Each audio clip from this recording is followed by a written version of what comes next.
بسم اللہ الرحمن الرحیم۔ یہ عاجز ابھی پھر ایک دفعہ وضاحت کے لیے حاضر ہوا ہے۔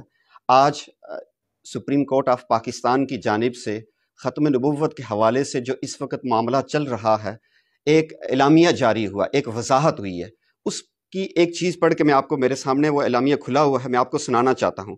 اس پہ لکھا ہوا ہے کہ اعلامیہ میں کہا گیا کہ FIR میں الزامات تسلیم بھی کر لیں تو کیس میں فوجداری ایکٹ 1932 کی دفعہ 5 لگتی ہے۔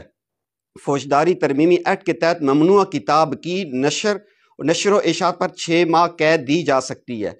ممنوع کتاب کی، پہلی بات یہ ہے کہ ہم ان کے ایمان پہ ہرگز بالکل شک نہیں کرتے، لیکن ہمیں ان کے طریقہ کار پہ شدید قسم کا اختلاف رائے ہے چیف جسٹس آف پاکستان کے ساتھ، کہ یہ جو انہوں نے لکھا ہوا ہے کہ ممنوع کتاب کی نشر و اشاعت پر، یہاں ایک قادیانی نے عام کسی بندے نے نہیں، کسی اور غیر مسلم بندے نے نہیں، ایک قادیانی نے قرآن کو چھاپا، اور قرآن کو چھاپ کے اس کے اندر ترجمہ لکھا، اور ترجمہ اپنی مرضی سے لکھا، اور وہ لکھ کر اس نے کئی سال فری میں تقسیم کیا۔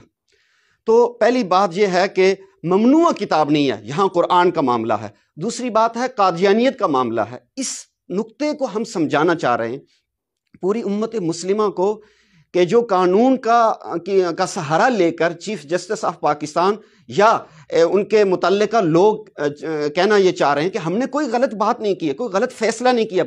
بھائی آپ نے باقاعدہ غلط فیصلہ کیا ہے، اس لیے کہ یہاں یہ عام معاملہ نہیں، یہ عام کیس نہیں ہے، یہ کیس خاص کیس ہے۔ وہ ہے ایک قادیانی جو رہبر ہے، ایک قادیانی ذمہ دار بندہ ہے، وہ باقاعدہ قرآن کو تقسیم کر رہا ہے اور قرآن کو خود چھپوا رہا ہے۔ ایک ہے ممنوع کتاب، ایک ہے قرآن عظیم الشان کا ترجمہ چھاپنا، اور انتہائی غلط ترجمہ چھاپنا، اپنی مرضی کے مطابق چھاپنا، اور پھر قادیانی چھاپ رہا ہے۔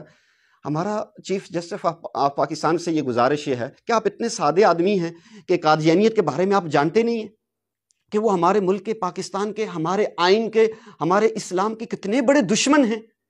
آپ نے جو وضاحت جاری کی ہے اس پر، جبکہ جو کیس کا معاملہ ہے جو آپ نے سپریم کورٹ آف پاکستان کی ویب سائٹ پہ جو اپلوڈ کروایا آپ نے، اس میں کیا ہے؟ اس میں آپ جو 8 نمبر پہ لکھتے ہیں کہ قرآن کا تقاضا ہے کہ تمام اہم امور کے متعلق غور و فکر کیا جائے اور سوچا جائے۔ آگے سورۃ النحل کا حوالہ دیا ہے۔ اس مقدمے سے وابستہ تمام افراد کو ایسا کرنا چاہیے تھا، لیکن اس کے بجائے ان کا زور یہ ثابت کرنے پر تھا کہ قرآن شریف کی بے حرمتی کی گئی اور اللہ کے آخری رسول اللہ صلی اللہ علیہ وسلم کی توہین کی گئی۔ انہیں اس پر غور کرنا چاہیے جس میں اللہ تعالیٰ نے ارشاد فرمایا انا نحن نزلنا الذکر وانا لہ لحافظون۔ یہ 8 نمبر میں یہ لکھا ہوا جو فیصلہ اپلوڈ ہوا تھا۔ اب دیکھیں کہ ایک قادیانی بندہ، وہ ہمارے قرآن کا کتنا بڑا دشمن ہے، وہ ہمارے آئین کا، ہمارے اسلام کا کتنا بڑا دشمن ہے، اور وہ قرآن کا ترجمہ غلط چھپوا کر 3-4 سال سے فری میں تقسیم کر رہا ہے۔ اس کا کیس آپ کے پاس آتا ہے، 2 منٹ کے لیے کیس کمزور تھا، صحیح اس میں شکے نہیں ڈالی گئی، تو آپ کا بحیثیت مسلمان، جیسے آج آپ دعویٰ کر رہے ہیں کہ ہم نبی پاک صلی اللہ علیہ وسلم کے آخری امتی ہیں، ان کو آخری نبی مانتے ہیں، یہ سارے دعوے اپنی جگہ صحیح ہیں، لیکن آپ کا جو طریقہ کار ہے بطور چیف جسٹس وہ غلط ہے، وہ انتہا درجے کا غلط ہے، وہ مسلمانوں کو دکھ دینے والا، وہ تکلیف دینے والا ہے۔